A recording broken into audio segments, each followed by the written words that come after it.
Hi everyone, welcome to BrainByte Technologies.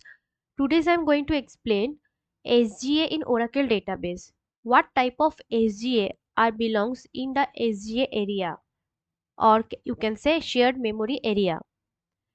One is database buffer cache, stores copies of data blocks, read from data files. It is stored by block wise and frequently accessed, so it will keep in the shared memory area from the disk area. For that, you can easily use or access from this shared memory area. Shared pool stores parse SQL statements, execution plans, data dictionary information and other control structures. So shared pool is a area where the soft person hard purse that will be kept in this shared memory area. Redo log buffer stores redo entries for all state changes made in the database before they are written to redo log files.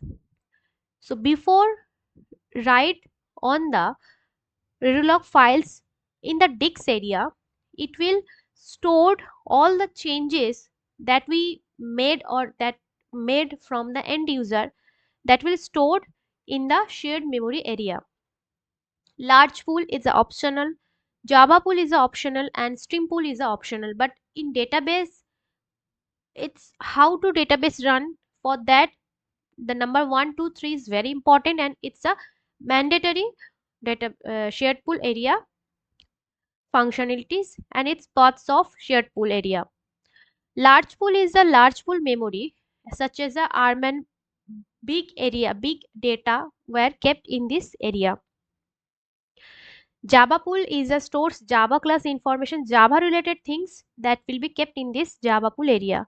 Steam pool is a Oracle Steams and advanced queuing for data replication and messaging. So that's all for SGA part. User process the data and it will fetch from this SGA, and with the help of background processes it will generate it in this and kept in this shared memory area. So if this video will be helpful, please subscribe and tap the bell icon for more updates from BrainByte Technologies. For now, signing off.